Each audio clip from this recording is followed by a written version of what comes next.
Donc, je vais vous donner quelques éléments de correction pour l'étude de cas de la session 2009, qui est une étude de cas sur l'enseigne Monsieur Bricolage.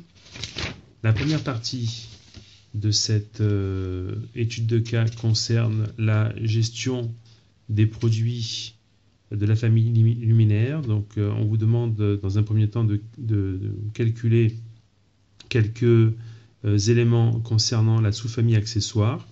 Alors, tout d'abord, tout ce qui concerne le prix de vente unitaire hors taxe, les TC, la marge unitaire, le coefficient multiplicateur. Donc, ça demande des notions au niveau des taux de marque et taux de marge. Ensuite, des indicateurs au niveau des stocks, les ventes moyennes, stock moyen, coefficient de rotation, vitesse de rotation du stock. De donner des commentaires, de faire des commentaires également pour chaque référence sur la vitesse de rotation. Donc il faut connaître la signification de la vitesse de rotation. Ensuite, de faire des propositions sur le maintien ou la suppression de chaque référence. Et ensuite, on vous présente un concept propre à Monsieur Bricolage qui est Restore Cash, et on vous demande tout simplement de dégager 4 avantages pour Monsieur Bricolage. La deuxième partie de cette étude de cas concerne la détermination du prix psychologique. Et la partie 3, la sécurité dans le point de vente. Partie 4, c'est une partie concernant la fidélisation de la clientèle. Voilà. Alors, tout de suite, nous allons aborder cette première partie. Première partie, on vous demande de calculer le prix de vente hors taxe, prix de vente unitaire, marge et coefficient multiplicateur. Pour cela, bien sûr, vous avez, comme d'habitude, des annexes. Annexe 1, page 12. Donc, hop, vous allez à l'annexe demandée. Voilà. Et puis, vous découvrez que sur cette annexe, on vous communique des informations sur 2 colonnes. Première colonne, prix d'achat. Et deuxième colonne, taux de marque. Alors là, c'est au niveau des calculs commerciaux, ce qu'il y a de plus compliqué, c'est pas vraiment compliqué, mais disons que c'était un petit piège, puisque si vous vous souvenez bien, le taux de marque, alors c'est quoi? C'est tout simplement ce que représente en pourcentage la marge par rapport au prix de vente hors taxe. Donc ça veut dire que si on vous donne un taux de marque, par exemple de 28%, cela veut dire que la marge, elle représente 28% du prix de vente hors taxe. Imaginons que nous ayons un prix de vente de, je sais pas moi, 121 €. Voilà. Donc 121 € pour calculer la marge. Je vais faire 28%. Alors 28%, c'est 28 divisé par 100. Donc ça fait 0,28. Donc quand vous avez 28%, 32%, etc., vous mettez toujours 0, quelque chose après. 0, le pourcentage qu'on vous communique. Donc 28%, c'est 0,28 fois 121, c'est-à-dire le prix de vente hors taxe. Ça veut dire que la marge est de 33, marge 33,88 €. Voilà. Alors, ça, c'est pas compliqué. Le seul souci, c'est que ici, on vous dit que le taux de marque est à 25%. Donc, si je reprends ce que je vous ai expliqué, ça veut dire que la marge, elle est de 25% du prix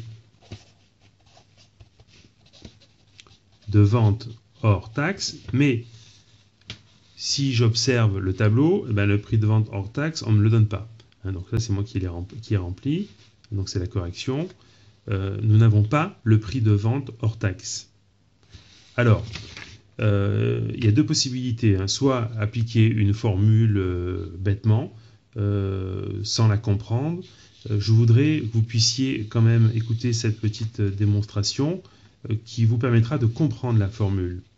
Alors, vous êtes d'accord avec moi que le prix de vente hors taxe, nous ne l'avons pas. La marge,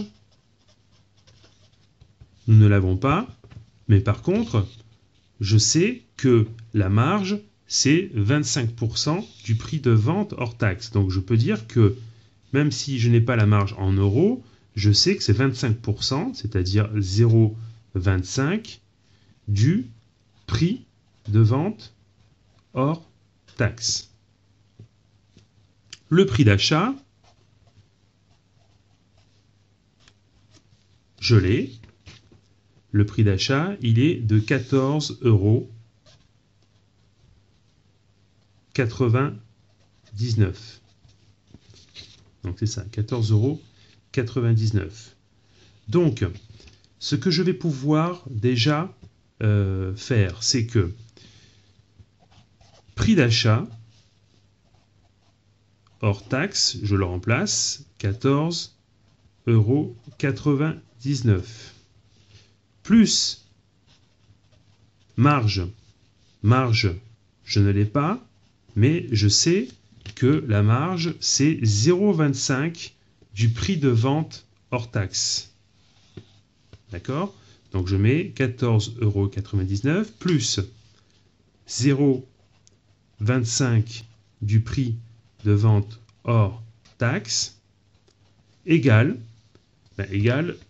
le prix de vente hors taxe. Hein, cette formule, je pense que tout le monde peut la comprendre. Prix d'achat, hein, ce que j'achète, plus ma marge, égale le prix de vente hors taxe. Donc je remplace prix d'achat, 14,99 €, marge, c'est 0,25 du prix de vente hors taxe, égale prix de vente hors taxe. Alors ensuite, je vais l'écrire de cette manière pour que ce soit plus facile à comprendre. Prix de vente hors taxe égale, hein, donc j'ai inversé, hein, égale 14,99, c'est-à-dire prix d'achat, plus la marge,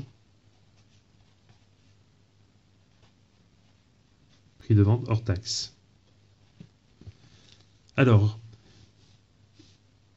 0,25, je vais le faire passer de l'autre côté. Donc je vais avoir prix de vente hors taxe, parce que l'objectif c'est de trouver prix de vente hors taxe, moins 0,25 prix de vente hors taxe, hein, parce que le plus devient moins, puisque je le fais passer de l'autre côté, égale 14,99. Ce que je suis en train de dire là, c'est que le prix de vente, hein, moins, donc ça c'est la marge, égale le prix d'achat, 14,99.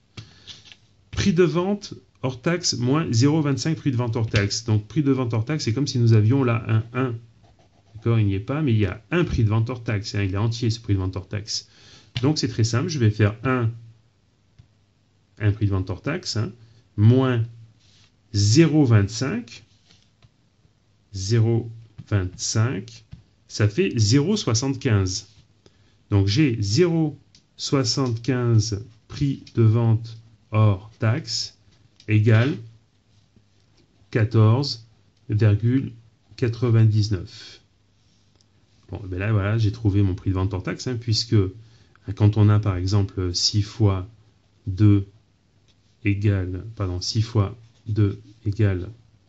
12, hein, si je cherche 2, donc 2 égale 12 divisé par 6. Ok?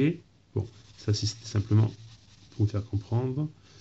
Prix de vente hors taxe égale 14,99 divisé par 0,75.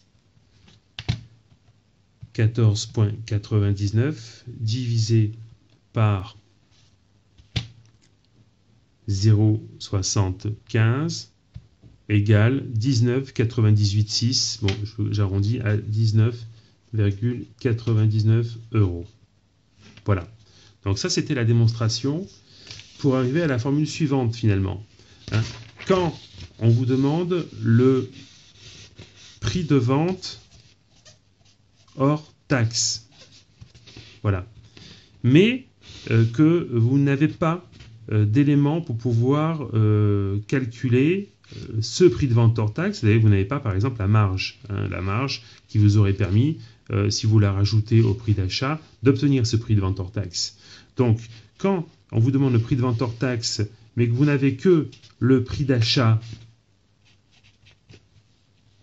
ou le taux et le taux de marque, pardon, c'est l'un et l'autre, hein, bien sûr, hein, c'est pas ou, c'est et, prix d'achat et le taux de marque, la formule à appliquer, c'est tout simplement prix de vente hors taxe égale le prix d'achat divisé par 1 moins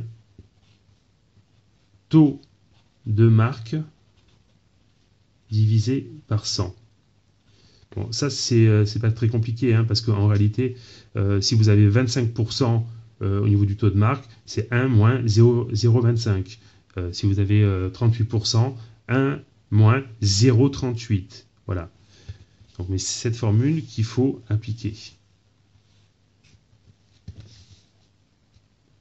Alors, donc dans notre exercice, quand on applique cette formule, donc c'est l'exemple que je vous ai donné tout de suite, 14,99 pour le prix d'achat, taux de marque 25%, donc j'applique cette formule que j'ai remis ici, j'ai 19,99.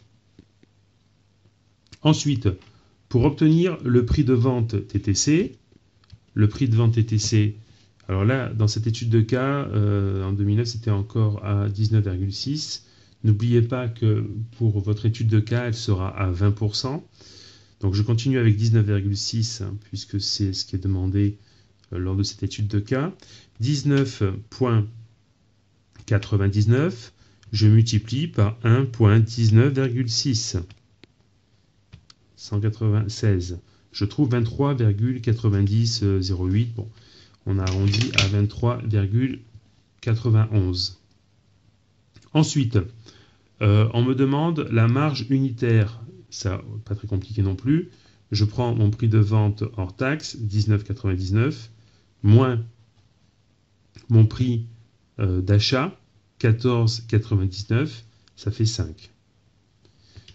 Le coef multiplicateur, donc le coef multiplicateur, la formule c'est coef multiplicateur égale prix de vente TTC divisé par prix d'achat hors taxe. Je vous rappelle que le coef multiplicateur me permet de passer du prix d'achat au prix de vente TTC. Alors ici, prix de vente TTC, donc j'ai 23,91, j'ai arrondi. Le prix d'achat, donc je divise 23,91 divisé par le prix d'achat, 14,99, je trouve 1,59. J'ai tout simplement noté 1,59,5, 1,595 ici. Voilà. Après, pour le reste, c'est exactement la même chose. Hein, donc 64,43. 77,06 pour le prix de vente TTC, donc la seconde ligne est identique, hein, il n'y a pas de difficulté, puisque quand vous avez compris cette première ligne, le reste c'est pareil. Donc voilà, je vous laisse écrire la correction. 6,44, 1,329. Troisième ligne, on a 4,06, 4,86, 0,61. 1,409. Pardon, on ne voit pas très bien le coef multiplicateur. Voilà. Donc la première ligne c'était 1,59, la deuxième ligne 1,329. Ensuite, la troisième ligne 4,06 pour le prix de vente unitaire, 4,86 le prix de vente TTC, 0,61 pour la marge unitaire, et puis 1,409 pour le coefficient multiplicateur.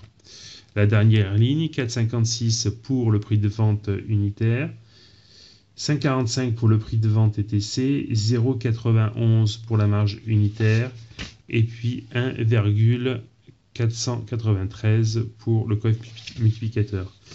En dessous du tableau, on vous demande simplement d'écrire de justifier vos calculs, hein, c'est-à-dire le détail des calculs pour la référence 435-123. Donc bon, ben là on reprend les formules. Prix de vente unitaire hors taxe, ben, j'applique la formule que je vous ai expliquée, c'est le prix d'achat divisé par 1 moins taux de marque divisé par 100.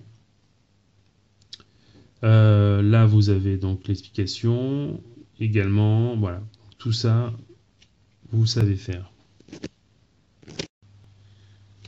Bon, nous avons traité la première question de la partie 1, c'est-à-dire les prix de vente, calculs commerciaux. Maintenant, on vous demande de calculer des indicateurs au niveau des stocks. Ça, c'est la question 2. Et pour cela, il faut identifier certaines informations dans les documents qu'on vous donne ici, documents 1, 2 et 3, vous avez les pages. Et puis, il faut compléter l'annexe 2. Page 13. Alors, l'annexe 2, elle ressemble à quoi? Page 13, nous avons ceci. Donc, l'annexe 2. Gestion des stocks. Vous avez les produits, les références, désignation donc des produits. Il y a 1, 2, 3, 4 produits. Alors, il faut compléter donc tous les éléments. Donc, quantité vendue sur les 12 derniers mois, les ventes moyennes mensuelles, le stock initial et stock final, ça, donc ce sont des éléments qu'on vous donne. Il va falloir, avec ces deux éléments, calculer le stock moyen. Ensuite, on vous demande le coefficient de rotation du stock. Et dernier élément, c'est la vitesse de rotation du stock. Voilà. Alors, pour compléter cette annexe, vous avez besoin essentiellement du document numéro 3, qui est celui-ci, document numéro 3, extrait de la proposition de commande reçue du fournisseur Pollmann, où on vous communique, ça tombe bien, les ventes des 12 derniers mois, des 12 mois précédents, pardon, pour les produits qui vous intéressent. Alors, ça commence à septembre et ça se termine au mois d'août. Donc, grâce à ces informations, à ce document, vous allez pouvoir compléter l'annexe 2. Alors, tout d'abord, on vous demande ici quelle est la quantité vendue sur les 12 derniers mois. Ben, c'est très simple. Je regarde le document 3. Voilà. Et je m'aperçois que pour ce premier produit, c'est-à-dire l'halogène, faites attention que ce soit dans le même ordre, dans les études de cas. Donc l'halogène, j'en ai vendu un en novembre et un en décembre, et puis rien avant, rien après. Donc j'en ai vendu 2. Je vais simplement indiquer ici 2. Ensuite, on me demande les ventes moyennes mensuelles. Ben, c'est pas très compliqué non plus, puisque j'en ai fait 2 sur l'année, sur les 12 mois. Ça me fait une moyenne de 2 divisé par 12. Je suis à 0,17. Ce qui est quand même très très faible. Le stock initial, on vous le communique. Le stock final également. Stock initial, ça veut dire le stock que j'ai en ma possession en début de période. Le stock final, le stock qui me reste en fin de période. Donc là, vous avez 5 et 3. À l'aide de ces deux informations, de ces deux chiffres, vous allez pouvoir calculer le stock moyen. Le stock moyen, rappelez-vous, c'est le stock initial, c'est le stock en début de période, plus le stock final, le tout divisé par 2. Donc si je prends 5, je rajoute 3, ça fait 8, divisé par 2, ça me fait 4. j'ai un stock moyen qui est égal à 4. Alors c'est quoi le stock moyen? Il faut bien l'avoir en tête là. C'est tout simplement le nombre de produits que je détiens en moyenne dans mon magasin, dans mon point de vente. Grâce à ce stock moyen, je vais pouvoir calculer mon coefficient de rotation. Coefficient de rotation, c'est-à-dire combien de fois, dans cette période, dans la période étudiée, c'est-à-dire l'année 360 jours, combien de fois mon stock moyen va être renouvelé. Alors pour cela, je prends les quantités vendues et je divise par le stock moyen. Ici, les quantités vendues, elles sont de 2 produits, donc 2, divisé par le stock moyen qui est de 4. 2 divisé par 4, ça fait 0,50. Vitesse de rotation du stock, c'est-à-dire combien de jours met mon stock pour disparaître, pour être vendu, mon stock moyen. Alors là, je prends la période étudiée, ici c'est 360 jours, et je le divise par le coefficient de rotation qu'on vient de calculer, c'est 0,50.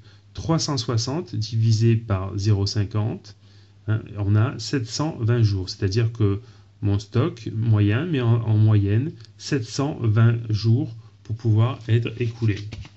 C'est quand même également très long.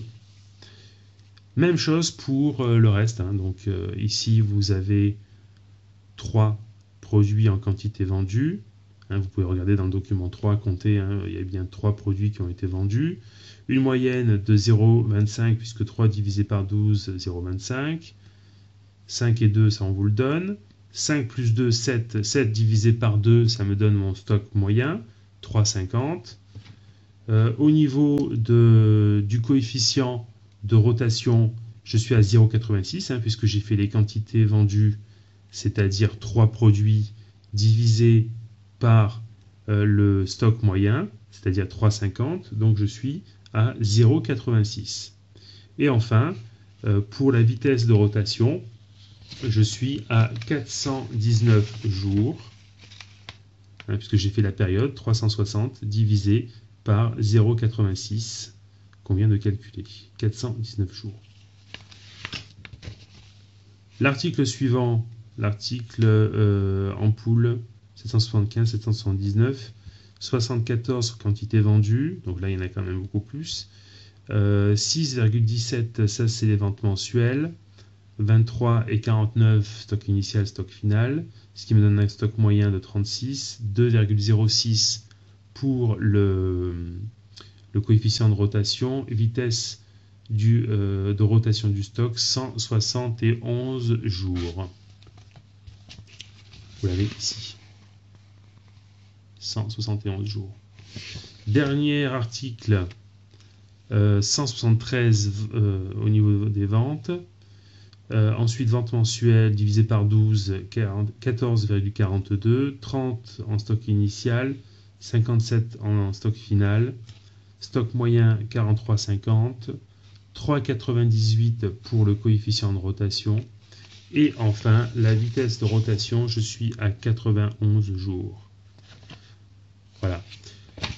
La dernière ligne, on vous demandait de faire le détail, je vous laisse compléter cette ligne pour la référence 775-779, c'est-à-dire ici.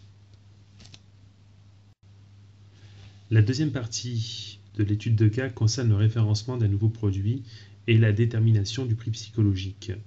Alors en annexe 5, on vous demande de calculer, de déterminer ce prix psychologique. Alors on va voir à quoi elle ressemble, cette annexe 5.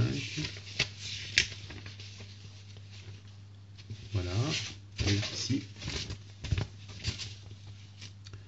Alors, je rappelle de quoi il s'agit. Le prix psychologique, c'est une enquête qui est réalisée auprès d'un échantillon représentatif de votre clientèle. On pose 2 questions. Première question, quel prix vous semble excessif pour ce produit? Et deuxième question, quel prix vous fait douter et vous laisse présager d'une qualité insuffisante?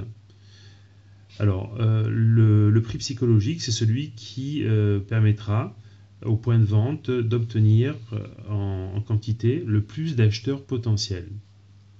Alors ici, vous avez dans le premier tableau, dans la première colonne, les prix proposés. Voilà, et ensuite on pose la question aux gens. Donc là, il y a 200 personnes qui ont été interrogées. Et donc vous avez les réponses prix excessif ici. Donc ça, c'est en quantité. Et on vous demande de reprendre ces chiffres, de les transformer en pourcentage. Alors, ici, donc vous avez 0. Pourquoi? Parce que 0 qui ont répondu à 6 euros, c'est trop cher. Donc je vais tout simplement remettre ce chiffre ici. Là, la même chose, 5 sur 200 qui ont répondu que c'était trop cher. Donc 5 sur 200, je fais tout simplement en pourcentage ce que cela représente. 5 divisé par 200, ok. Pour les pourcentages, je multiplie par 100, ça fait 2,50. Donc je mets 2,50 ici. Je fais la même chose pour le reste. 10 par rapport à 200, c'est 5%. 15 par rapport à 200, 7,50%, etc., etc. Donc quand on fait le total, on approche où on a une somme égale à 100. Ensuite, on a, colonne suivante, un pourcentage cumulé croissant. Alors, on ne sait jamais, vous ne savez jamais si le 100 se trouve en bas ou en haut. Posez-vous simplement la question. Ceux qui pensent que c'est trop cher à 6 euros pensent que également ça va être cher à 6,20 euros et d'autant plus à 6,40 euros, etc. À 7,80, on va trouver la totalité des gens qui auparavant ont trouvé que c'était cher, on va les retrouver ici. Donc le 100%, lorsqu'on a le prix excessif, c'est en face du prix le plus élevé. Alors, on revient sur le pourcentage cumulé croissant. Ici, je reprends, c'est 0. 0 plus 0, 0. 0 plus 2,50% qui trouvent que c'est trop cher à 6,40, je les remets ici.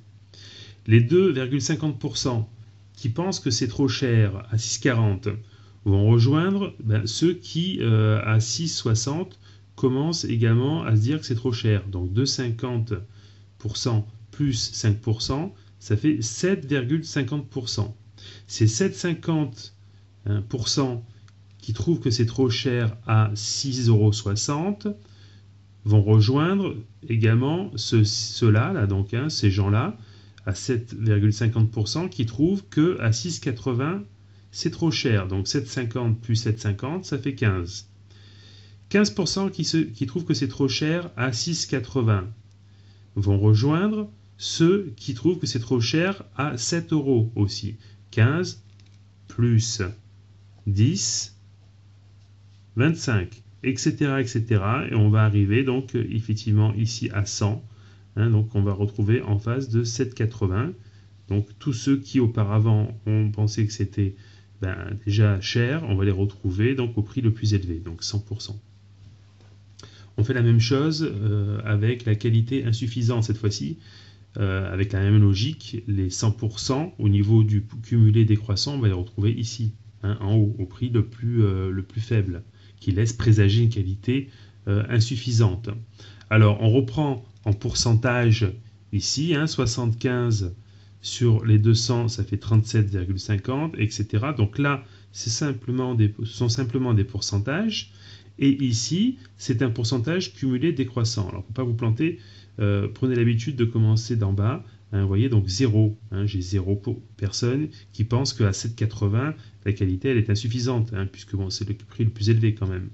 Donc, plus 0, 0, 0 plus 0, 0, 0 plus 2,50, donc 2,50, 2,50 plus 4, 6,50, 6,50 plus 5, 11,50, plus 11, 22,50. Les 22,50% qui trouvent qu'à 6,60 c'est déjà une qualité certainement insuffisante vont rejoindre les 15% qui pensent que à 6,40 € la qualité doit être douteuse.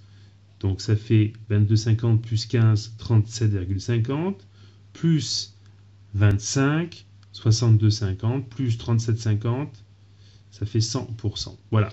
Alors, ensuite, on va prendre en compte vraiment ces deux colonnes, colonne A et la colonne B, c'est-à-dire les cumulés croissants et décroissants. Un croissant, là ça augmente et là ça descend, vous voyez. Alors, pour connaître le nombre d'acheteurs potentiels, c'est très simple, hein, je parle de 100%. Hein, 100%, c'est tout simplement le maximum que je peux avoir. Et je vais retrancher A et je vais retrancher B.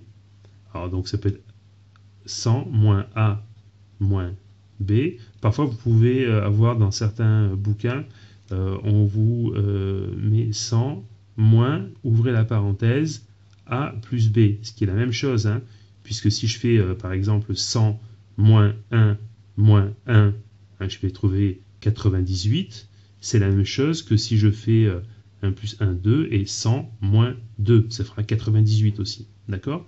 Bon, alors, 100 moins 0 et moins 100, ça fait 0. 100 moins 0 et moins 62,50. Faites le calcul, ça fait 37,50, etc., etc. Je fais la même chose pour la ligne suivante. 2,50, donc je fais 100 moins 2,50%, moins 37,50. Ça fait 60, etc., etc. Et je vois finalement que le prix qui va finalement me permettre d'avoir le maximum d'acheteurs potentiels, c'est celui-ci, c'est-à-dire à 6,80. À 6,80, hein, je vais obtenir l'accord de 73,50% des acheteurs potentiels. Alors, c'est celui que je vais donc retenir. Là, on vous demandait hein, de faire le détail des calculs pour le niveau de prix de 6,40. Donc, vous expliquez hein, tout ce que je vous ai expliqué donc, ici, hein, comment on fait pour le cumulé croissant, décroissant, etc. Et le prix retenu, ça va être 6,80 €, hein, parce que c'est le prix qui permettra le plus d'acheteurs potentiels. Hein, donc, acheteurs potentiels, nous sommes à... Alors, faites des phrases, hein, bien sûr, dans vos études de cas, on est à 73,50%. Voilà. Alors, deuxième question de la partie 2. On vous indique que l'ampoule est référencée lors de la semaine consacrée aux économies d'énergie. Elle est exceptionnellement vendue au prix de 6,40 € TTC. Complétez l'annexe 6 afin de déterminer la rentabilité de l'opération. Alors, on nous dit qu'elle est vendue 6,40 €. Prix de vente TTC. On demande de compléter l'annexe 6 pour voir la rentabilité de cette opération. L'annexe 6, c'est celle-ci. Voilà, pour l'annexe 6. Alors, on vous demande prix d'achat, prix promotionnel, taux de marge, taux de marque, coefficient multiplicateur, etc. Bon, pas de difficulté pour cette annexe 6. Prix de vente promotionnel hors taxe. Alors, donc là, on nous donnait, nous dans l'énoncé, le prix de vente TTC, prix de vente promotionnel, exceptionnel, TTC qui était à 6,40 €. Bon, ben, je vais enlever la TVA, je divise par 1,196. Rappelez-vous que là, c'est une étude de cas de 2009, donc la TVA est à 19,6. Maintenant, elle est à 20, donc il faudra diviser par 1,20. Ça nous donne 5,35. Donc 5,35 €. Alors, j'ai mon prix de vente hors taxe. J'ai mon taux de marque. Tout simplement, ce que je vais m'indiquer sur mon brouillon, là je vais le mettre là, c'est le montant de ma marge pour cette ampoule. Alors, le montant de ma marge, je sais que la marge représente 15% du prix de vente hors taxe. Donc ce n'est pas compliqué. Je vais prendre ma calculatrice, je vais faire 15%, 15% c'est 0,15, multiplié par le prix de vente promotionnel hors taxe, 5,35, 5,35, ça me fait 0,802. Alors arrondir donc à 2 décimales, donc 0,80. La marge c'est 0,80 €. Ok, donc ça je me le mets de côté au brouillon, parce qu'il n'y a pas de colonne pour indiquer la marge unitaire, on a la marge globale. Donc, ça me servira pour tout à l'heure. Le prix d'achat. Donc, je vais l'utiliser tout de suite, hein, cette marge en tout cas. Je vais le calculer je vais la prendre en compte pour calculer le prix d'achat. Prix de vente promotionnel, donc 5,35, 5,35 moins la marge qui est à 0,80, ça me fait 4,55 € pour le prix d'achat. Alors, j'ai la marge, j'ai mon prix d'achat, je vais pouvoir calculer mon taux de marge, puisque le taux de marge, c'est la marge divisé par le prix d'achat multiplié par 100. Donc la marge 0,80 divisé par le prix d'achat 4,55 € égale 0,17 multiplié par 100, ça me fait 17,58. 17,58%. Hein, c'est un taux. Le coef multiplicateur, j'ai mon prix de vente TTC, puisqu'on me l'a donné donc lors de l'énoncé. Il est à 6,40 €. Donc 6,40. J'ai mon prix d'achat, 4,55. Donc prix de vente TTC divisé par prix d'achat, 4,55. Je suis à 1,46. Donc 1,41, on va arrondir. 1,41. Les quantités vendues, j'en ai vendu 67. Donc, quel est le chiffre d'affaires hors taxe? Tout simplement, je fais 67 ventes multiplié par mon prix de vente hors taxe, 5,35, et je suis à 358,45.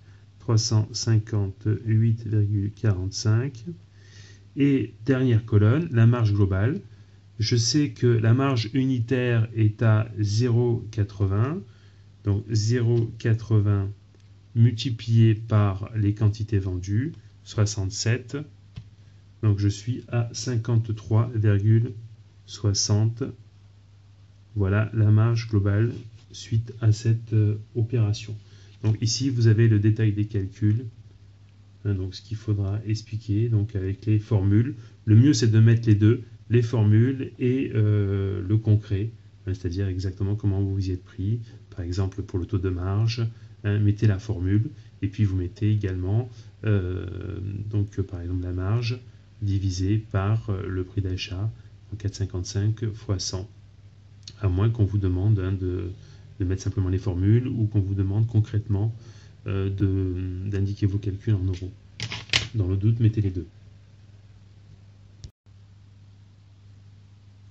Pour la troisième partie, on vous demandait tout simplement de compléter l'annexe 7 avec dans des documents, des problèmes que vous avez pu repérer en magasin, les risques encourus. Donc là, c'est pas très lisible. Voilà, risques encourus par les personnes et les mesures immédiates à mettre en place. Voilà, donc là, je vais vous donner quelques éléments. Situation 1, dans la situation 1, hein, vous avez les tiges ne possèdent pas des protections et sans hauteur des enfants, où vous pouvez également constater l'encombrement de l'allée. le risque donc pour les tiges, c'est blessure aux yeux. Poser immédiatement des protections au bout des tiges, utiliser des tiges avec retour ou retirer les objets. Tout dépend de ce que vous avez pu repérer dans la situation 1. La situation 2, du ciment à carrelage s'est répandu sur le sol. Là, le risque encouru, c'est le risque de glisser, de chute. Retirer le sac ouvert et nettoyer le sol. Situation 3, un rouleau de moquette gêne le passage de l'issue de secours. Mauvais accès des clients ou du personnel à l'issue de secours en cas de besoin. Simplement, il faut retirer ce rouleau de moquette, puisque les issues de secours doivent toujours être dégagées. Situation 4, un escabeau est resté au milieu du rayon luminaire, chute d'un client ou d'un enfant. Il faut le retirer pour qu'il ne soit plus accessible aux clients et le signaler au personnel afin que cela ne se reproduise plus. Situation 5, des prises et fils électriques au sol au milieu du rayon luminaire.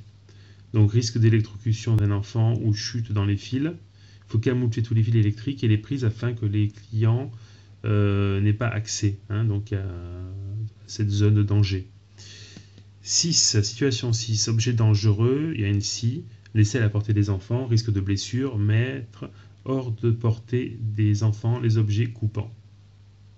Donc pas de difficulté pour compléter cette annexe, il suffit de repérer les dangers, d'indiquer concrètement les risques et d'apporter des solutions.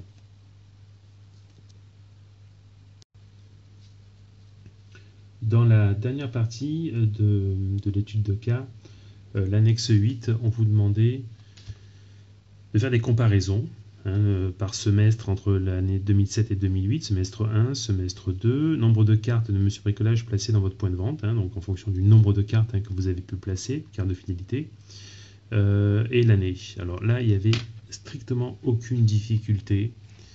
Alors par exemple, 2007, semestre 1, semestre 2, d'accord, on vous demande pour l'année, je fais tout simplement 114 plus 135, ça me fait 144 plus 135, ça me fait 279. Sur l'année, en 2007, j'ai placé 279 cartes. En 2008, 312 plus 169, 481. 481. Voilà. Et là, on vous demande l'évolution en pourcentage. Alors, rappelez-vous, comment calcule-t-on une évolution en pourcentage? Je prends l'année, donc la plus récente, celle que je souhaite comparer par rapport à l'année antérieure. Donc là, c'est 312 moins 144. D'accord? 312 moins 144, ça fait 168. Et 168 divisé par l'année précédente, 168 divisé par 144 multiplié par 100. Ça fait 116,66, mais on me demande d'arrondir au résultat, donc le résultat à l'unité la plus proche. Donc ça fait 117%.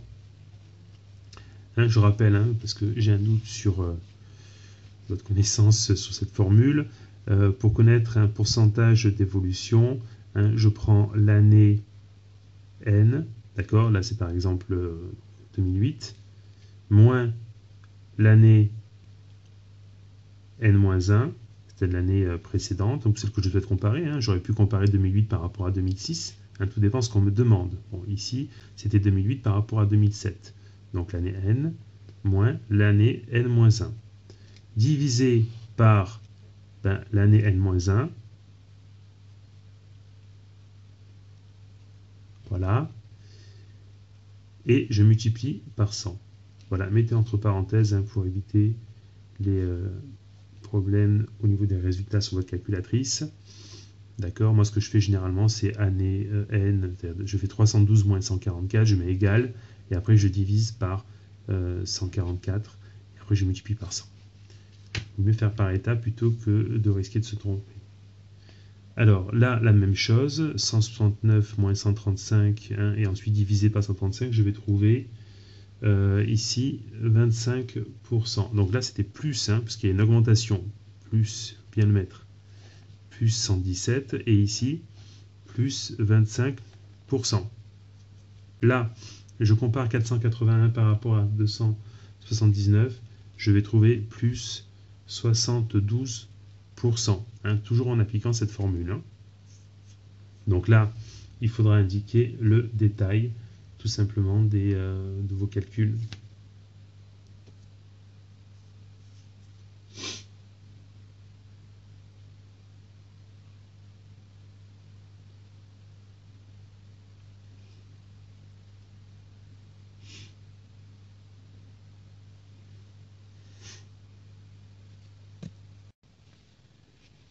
Alors pour l'annexe 9, on vous demande le panier moyen d'un client non fidélisé, c'est-à-dire qui n'utilise pas la carte de fidélité pour régler ses achats, et le panier moyen d'un client, cette fois-ci porteur actif, c'est-à-dire un client qui utilise la carte de fidélité pour régler ses achats. Alors, pour cela, il faut utiliser le document 6 qui est à la page 11. C'est celui-ci. Voilà. Alors, tout d'abord, on vous demande le panier moyen d'un client non fidélisé. Alors, pour cela, je vais prendre comme information le chiffre d'affaires du point de vente en 2008, hein, puisque c'est en 2008 hein, qu'on nous demande de faire ce calcul. Voilà. Donc, je reprends. Vous avez ici le chiffre d'affaires du point de vente en 2008. C'est le chiffre d'affaires total. Je suis à 6 147 963. C'est le total, un total pour le point de vente. Puisqu'on me demande de calculer ce chiffre, ce panier moyen, mais pour les clients non fidèles, je vais retrancher de ce chiffre d'affaires le chiffre d'affaires que j'ai réalisé avec les clients fidèles, c'est-à-dire ici, chiffre d'affaires du point de vente réglé avec la carte Monsieur Bricolage en 2008, 421 520 €. Donc à ces 6 millions et quelques, je vais enlever, donc moins 421 520 €. Voilà. Hein, donc, je reprends. Hein, donc, c'était les 6 millions, c'est-à-dire le point de vente, chiffre d'affaires du point de vente, le chiffre d'affaires total. J'enlève finalement le chiffre d'affaires que j'ai réalisé avec mes clients fidèles qui m'ont payé avec la carte. Hein, je vais trouver le chiffre d'affaires que j'ai réalisé avec les clients qui n'ont pas payé par carte. Et puisqu'on me demande le panier moyen, je vais tout simplement diviser par le nombre de clients sur l'année qui ont réglé sans carte. Nombre de passages en caisse sans utilisation de la carte Monsieur Bricolage en 2008. Il y en a 163 620. Donc le chiffre que j'ai trouvé, je le divise par 163 620. Et je trouve un panier moyen de 34,99 que j'arrondis à 35. Donc je reprends les éléments sur mon annexe. Alors on avait 6 147 000, 6 147 963. 963. Donc chiffre d'affaires total du point de vente. Moins le chiffre d'affaires que j'ai réalisé avec mes clients fidèles, c'est-à-dire moins 421 520. 421 520. Voilà. Et je divise par le nombre de personnes ayant payé, ayant finalement réglé ses achats sans la carte de fidélité.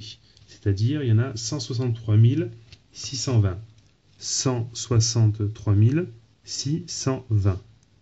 Et je trouve, hop, je vais l'indiquer ici, 35 €. Alors maintenant, on me demande le panier moyen d'un client porteur actif. Alors, il y en a combien qui sont porteurs actifs? Il y en a, donc je vais le trouver également dans ce document. Alors, les porteurs actifs, ils sont là. Nombre de passages en caisse avec utilisation de la carte de Monsieur Bricolage, 5620. D'accord? Bon, il y en a 5620 qui ont réglé avec la carte. Donc, je vais prendre le chiffre d'affaires de ceux qui ont réglé avec la carte, c'est-à-dire les 421 520. Je le divise par ce que je viens de dire, c'est-à-dire les 5620 porteurs qui ont réglé avec la carte. Donc, je vais obtenir